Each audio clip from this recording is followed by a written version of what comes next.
Hello everyone. नमस्कार सभी को। आई होप आप सभी अच्छे होंगे और फिर से आप सभी का स्वागत है। चलिए आज के सेशन में हम लोग मॉडर्न हिस्ट्री बहुत ही इम्पोर्टेंट टॉपिक है। और आज के मॉडर्न हिस्ट्री में हम लोग यूरोपीय कंपनी का आगमन के बारे में रीडिंग करेंगे।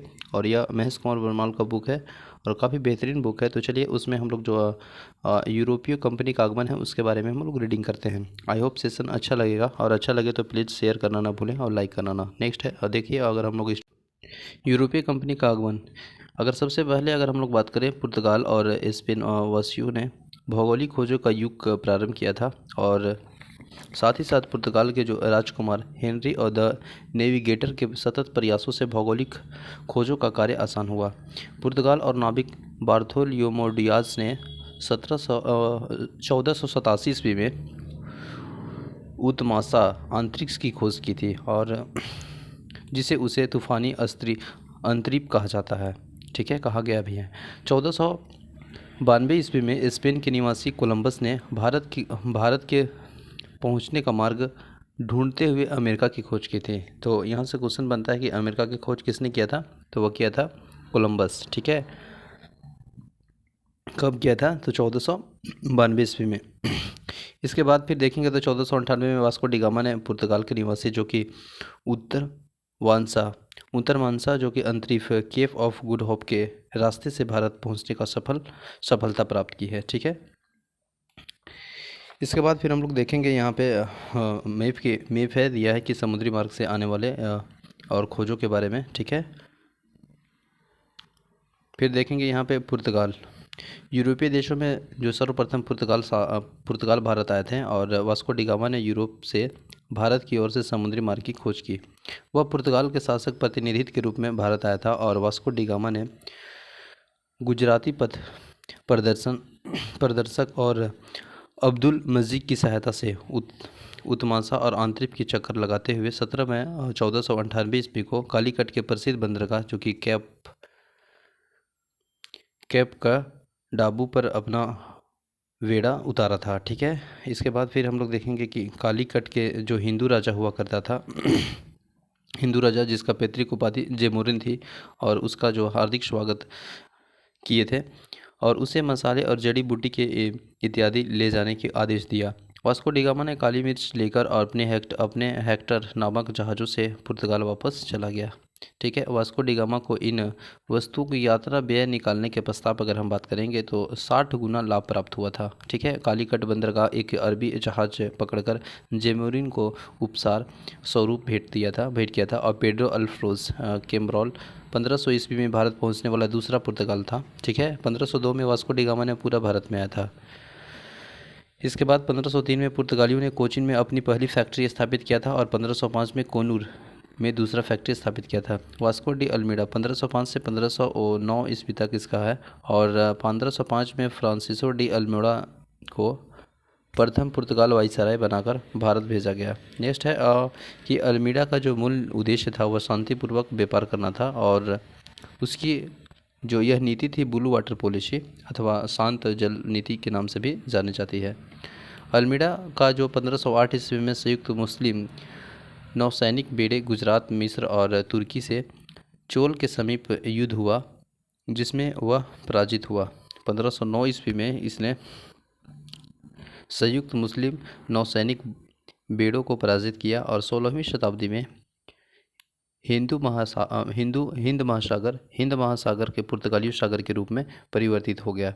अल्फांसो डे अल्बुकर के बारे में देखेंगे कि 1509 से 1515 ईस्वी तक अल्मीडा के पश्चात अल्बुकर गवर्नर बना और उसे कोचीन की पुर्तगालियों का मुख्यालय बनाया। अल्बुकर को भारत का पुर्तगीज शक्ति का वास्तविक संस्थापक माना जाता है।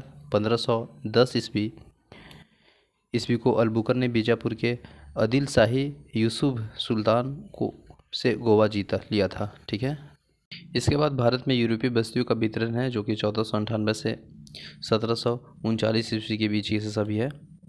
ठीक है, इसके बाद अल्बुकर ने विजयनगर के शासक जो कृष्ण देवराय से मिलकर भेंट करके एक किला बनाने की आदेश प्राप्त किया था और अल्बुकर ने 1511 ईस्वी में दक्षिण पूर्वी एशिया की महत्वपूर्ण मंडी पर नियंत्रण स्थापित कर लिया। फारस की खाड़ी में स्थित जो कि हॉर्मुज पर उसका अधिकार 1515 ईस्वी में हुआ था और अलबुकर भारत में स्थायी पुर्तगीज आबादी बसाना चाहता था।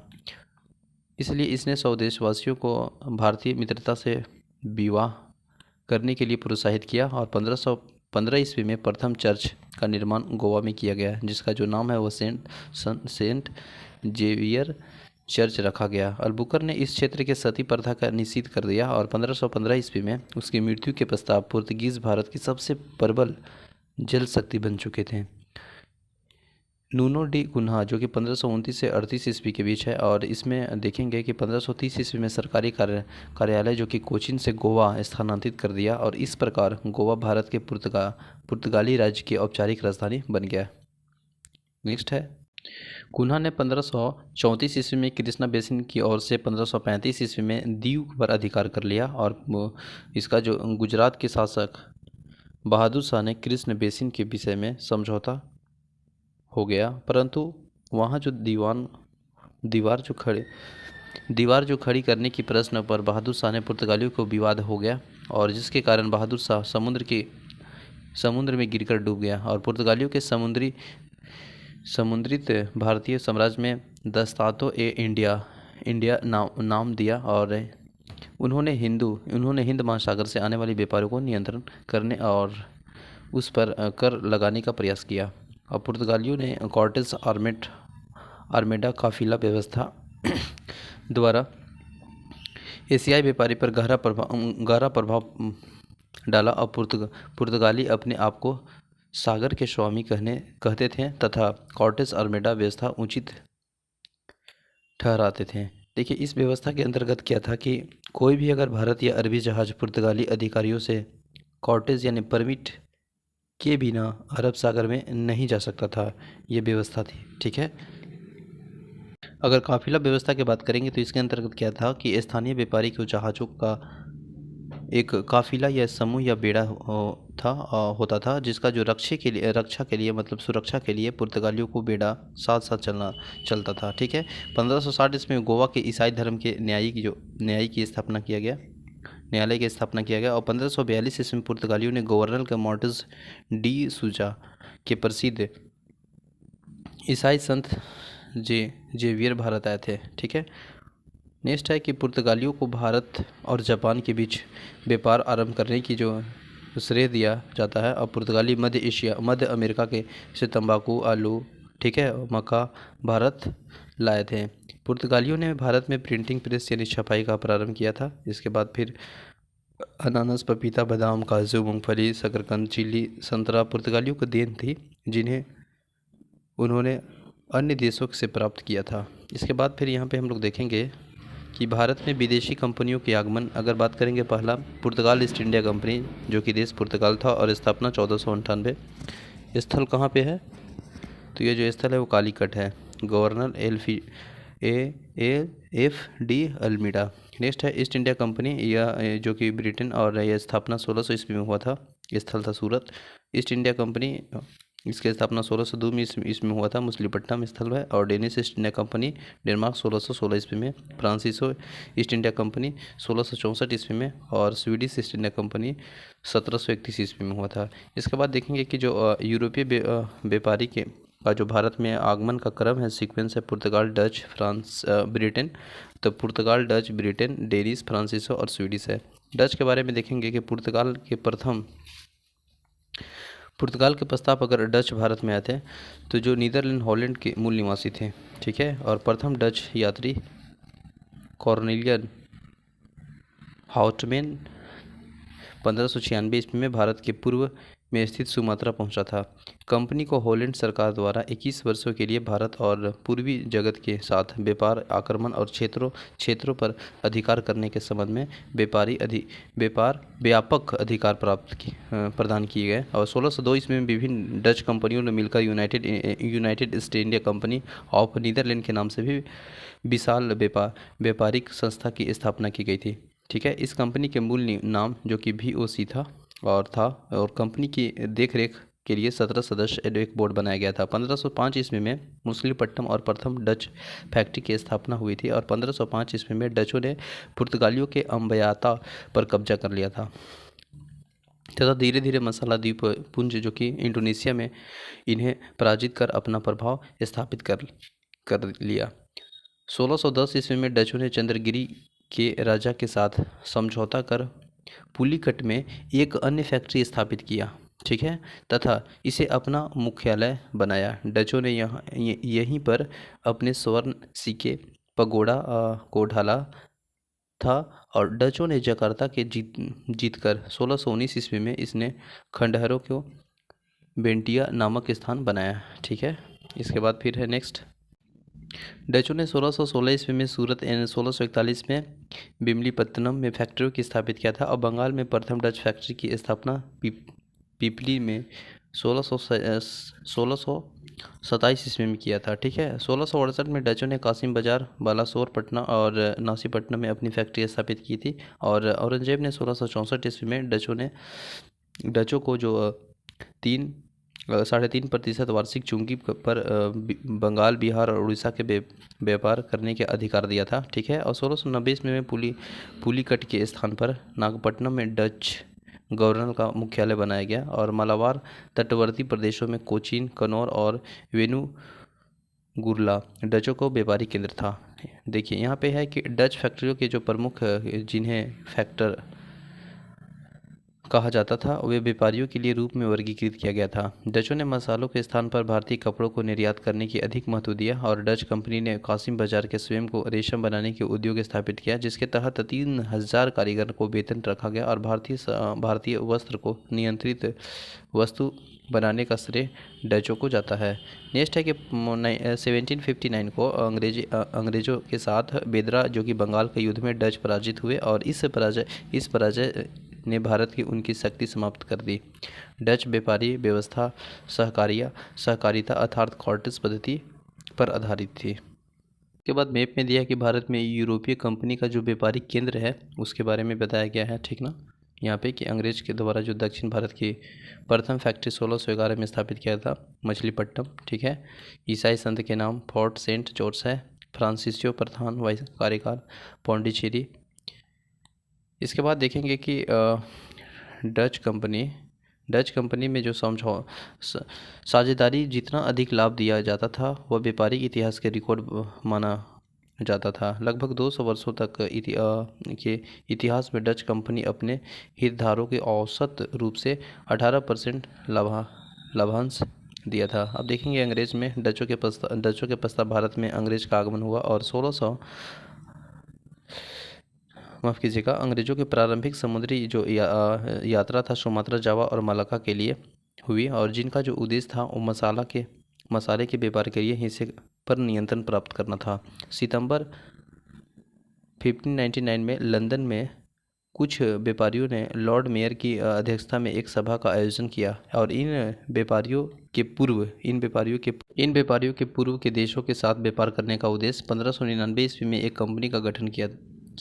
इस कंपनी का नाम governor and company of Merchant of London trading into the east Indies रखा गया, ठीक ना। और इंडिया के महारानी जो कि एलिजाबेथ प्रथम ने 31 दिसंबर 1600 ईस्वी को एक अज्ञात पत्र द्वारा 15 वर्षों के लिए पूर्वी देशों के साथ व्यापार करने का एक अधिकार प्रदान किया। कंपनी के प्रबंधन के लिए एक समिति की व्यवस्था की गई और इसमें एक निदेशक, एक उपनिदेशक और 24 अन्य सदस्य होते थे। यही समिति बाद में कोर्ट ऑफ डायरेक्टर्स या निर्देशक मंडल के नाम से जाने लगी। इसके बाद है कि 1601 ईस्वी में अंग्रेज कंपनी के जहाज में इंडोनेशिया के मसाला द्वीप पहुंचे और भारत में व्यापारी कोठियाँ स्थापित करने का प्रथम प्रयास 1608 ईस्वी में प्रारंभ हुआ। कैप्टन हॉकिंस के नेतृत्व में हेक्टर नामक प्रथम अंग्रेजी जहाज 1608 ईस्वी में सूरत बंदरगाह पर पहुंचा। जॉन्स हॉकिन प्रथम अंग्रेज था जिसने समुद्र के रास्ते भारत की भूमि पर कदम रखा। हॉकिंस जहांगीर के नाम ब्रिटेन सम्राट जेम्स प्रथम का पत्र लेकर मुगल बादशाह जहांगीर के दरबार में पहुंचा। नेक्स्ट है कि हॉकिंस के तुर्की और फारसी भाषा का ज्ञान था और उसने मुगल दरबार में जो फारसी भाषा की बात की थी और जहांगीर ने उसे 400 का मनसब प्रदान किया था। हॉकिंस ने अंग्रेज़ों के लिए सूरत में एक फैक्ट्री खोलने की अनुमति मांगी। प्रारंभ में अनुमति प्रदान कर दी गई, परंतु पुर्तगालियों की शत्रुतापूर्ण कारनामों और सूरत में सौदागरों के विरोध के कारण यह अनुमति रद्द कर दी गई। हॉकिंस को जहांगीर ने प्रसन्न होकर इंग्लिश खान की उपाधि प्रदान की थी। 1611 ईस्वी में कैप्टन मिडिल्टन ने सवाली पुर्तगालियों के जहाज़ बेड़े के परास्त किया और पुर्तगालियों को पराजित करने के कारण जहांगीर अंग्रेज़ों को प्रभावित हुआ। इसके बाद देखेंगे कि 1613 ईस्वी में जहांगीर ने अंग्रेज़ों की सूरत की स्थायी कारखाना स्थापित करने की अनुमति दे दी थी, ठीक है। और इसके पहले 1611 ईस्वी में मछलीपट्टनम में जो अंग्रेज़ों को व्यापारिक कोठी स्थापित की थी। नेक्स्ट है कि जो कि मछलीपट्टनम गोलकुंडा राज्य का मुख्य था, वो बंदरगाह था और यहाँ के जो अंग्रेजी स्थानीय सूती वस्त्रों की खरीद कर फारस और बेंटम भेजते थे।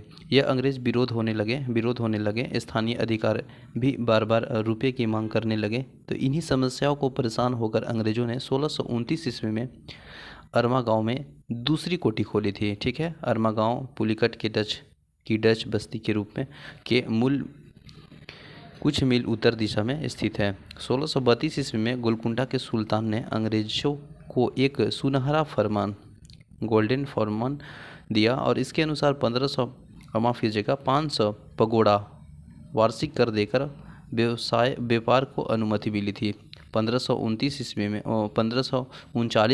1639 में फ्रांसिस डे अधिकारी ने चंद्रगिरी के राजा से मद्रास की पट्टे पर लिया तथा एक किलाबंद कोठी बनाई और इस किलाबंद कोठी का नाम फोर्ट सेंट जॉर्ज या फोर्ट सेंट डेविस जॉर्ज पड़ा। अंग्रेज़ों ने 1651 ईस्वी में हुगली में व्यापार कोठी स्थापित की।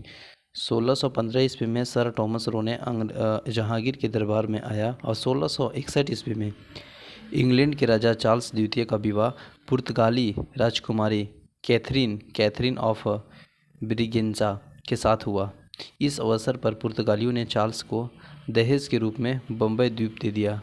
1668 ईस्वी में सम्राट चार्ल्स द्वितीय ने बम्बई को 10 पाउंड के वार्षिक किराए पर कंपनी सौंप दिया गया, ठीक। इसके बाद देखेंगे कि मुंबई का जो गवर्नर गेराल्ड ओगियार जो कि 1669 से 1777 ईस्वी में मुंबई के वास्तविक संस्थापक था, ठीक है। हुगली पर अधिकार के प्रस्ताव अंग्रेज़ों ने कासिम बाजार, पटना और राजमहल में कारखानों स्थापित किए। इंग्लैंड में स्वदेशी प्रतिद्वंदियों ने न्यू कंपनी नामक व्यापारी संस्था का गठन कर दिया। 1694 ईस्वी में हाउस ऑफ कॉमन्स के प्रस्ताव के अंतर्गत 1698 ईस्वी को 2 नई कंपनी स्थापित की गई थी। इनमें से एक जनरल सोसाइटी तथा दूसरा English company trading in the east के नाम से जानी गई। 1688 ईस्वी में स्थानीय न्यू कंपनी 1698 ईस्वी में स्थापित general society of English company and trading in the east नामक कंपनी का 1708 ईस्वी में विलय हो गया था, ठीक है। तथा United Company of Merchant of London Trading to the East Indies का जन्म हुआ।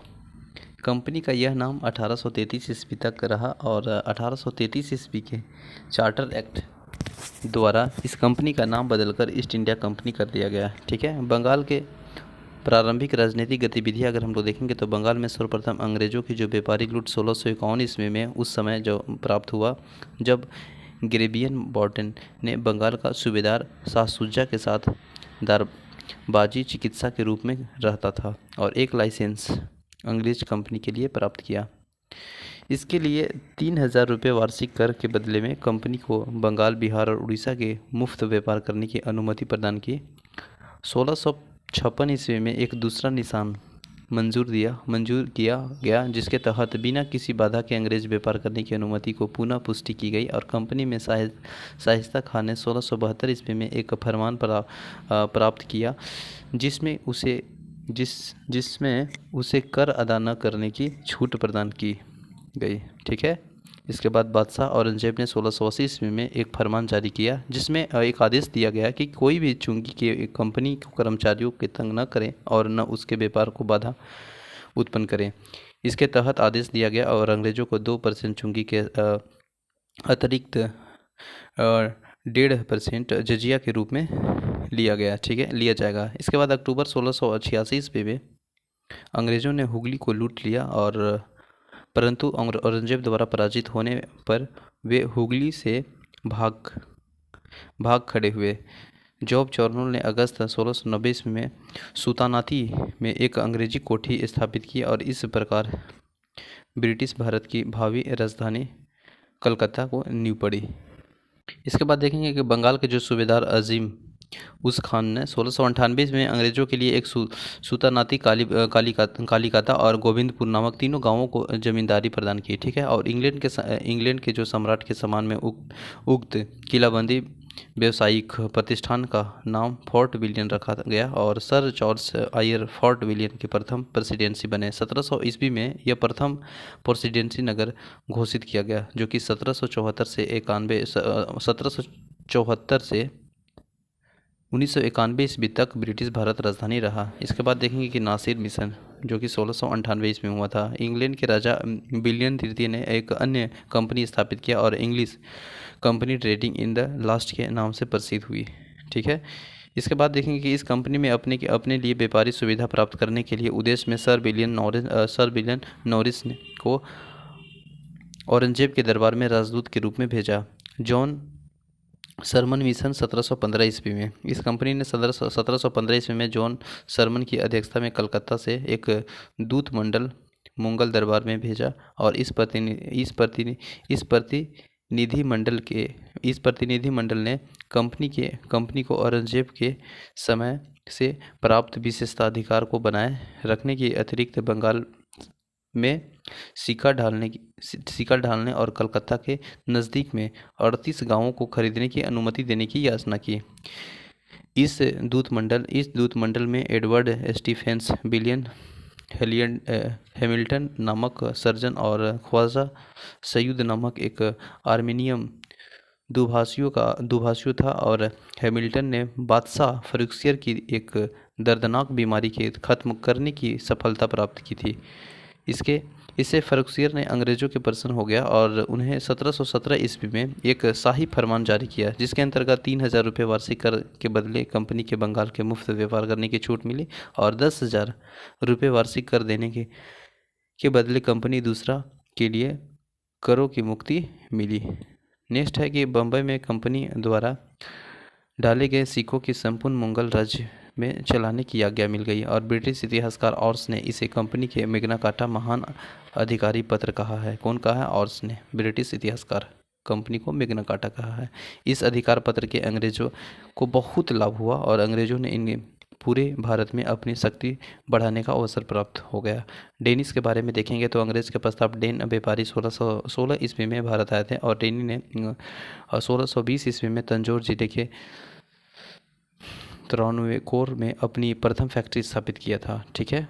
इसके बाद बंगाल के जो श्रीरामपुर 1676 ईस्वी में इन्होंने दूसरी फैक्ट्री स्थापित की थी और स्वीडिश ईस्ट इंडिया कंपनी ने की स्थापना 1731 ईस्वी में हुई थी, परंतु उन्होंने अपना व्यापार चीन के साथ व्यापारिक स्थापित किया और 1745 ईस्वी में इन्होंने अपनी सभी फैक्ट्री को ब्रिटिश कंपनी को बेच दिया तथा वे भारत चले गए। फ्रांसीसी लुइस 14वां ठीक है के मंत्री जो कि काल्बर्ट तथा सरकार की सहायता से 1664 ईस्वी में भारत के व्यापार करने के लिए प्रथम फ्रांसीसी कंपनी द इंडीज ओरिएंटलेंस की स्थापना की गई और फ्रांसीसी सर्वप्रथम पहले मेडागास्कर द्वीप पहुंचे थे और परंतु वहां उपनिवेश स्थापित करने में असफल रहे थे। ठीक है। फ्रांस एक दूसरा दल 1667 ईस्वी में चला। इसका नायक जो फ्रेंको केरो था और भारत में फ्रांसीसियों की पहली कोठी फ्रेंको करो द्वारा सन 1668 ईस्वी में सूरत में स्थापित की गई थी। 1772 ईस्वी में फ्रांसीसियों ने मद्रास के निकट सेंट टोमो की जीत लिया, परंतु अगले वर्ष उनका जो नौसेना अध्यक्ष दी ला हे गोलकुंडा के सुल्तान और डचों को सम्मिलित सेना द्वारा पराजित हुआ तथा डचों ने सेंट टोमे देने के लिए बाध्य हुआ। 1673 ईस्वी में कंपनी के निदेशक फ्रैंको मार्टिन और बेलांग द लेस्पिल ने यह गैर पेशेवर सैनिक था जो कि एडमिरल दी ला के साथ आया था और वली कोडापुरम और मुस्लिम सूबेदार शेर खां लोधी से एक छोटा गांव प्राप्त कर फ्रांसीसो बस्ती और स्थापित की थी, जिसे पौंडीचेरी के नाम से जाना जाता है। यह पूर्ण रूप से किलाबंदी बस्ती और 1674 इसमें फ्रिंको मार्टिन इस बस्ती को प्रमुख नियुक्त हुआ। ठीक है। अंग्रेजों समर्थित डचों ने 1693 में फ्रांसीसी पौंडीचेरी ले लिया, परंतु 1697 में रिजविस की संधि के द्वारा इसे वापस लौटा दिया। बंगाल के सूबेदार शाइस्ता खां ने 1674 ईस्वी को फ्रांसीसियों को एक जगह दी, जहां 1690 से 92 ईस्वी में इन्होंने चंद्रनगर की प्रसिद्ध फ्रांसीसी कोठी बनाई। फ्रांसीसियों ने 1721 ईस्वी में मॉरीशस, 1725 ईस्वी में मलाबार समुद्र तट पर स्थित माहे और 1739 ईस्वी में कराईकल पर अधिकार लिया और पौंडीचेरी को 1701 ईस्वी में पूर्व के फ्रांसीसी सभी बस्तियों को मुख्यालय बनाया गया तथा फ्रांसिस मार्टिन को भारत के फ्रांसीसी मामलों को महानिदेशक बनाया गया तथा फ्रांसीसी गवर्नर डुप्ले के समय फ्रांसीसी प्रभुत्व की स्थापना हुई। इन यूरोपीय कंपनी में अपना वर्चस्व स्थापित करने के लिए संघर्ष हुआ, जिसमें अंग्रेज कंपनी सफल रही और 200 वर्षों तक भारत में व्यापार प्रारंभ किया। ठीक है, तो चलिए ये टॉपिक ख़त्म होता है। नेक्स्ट टॉपिक मुगल राजवंश के बारे में करेंगे नेक्स्ट। तो आई होप सेशन अच्छा लगा होगा आप सभी को। Thank you. जय हिंद।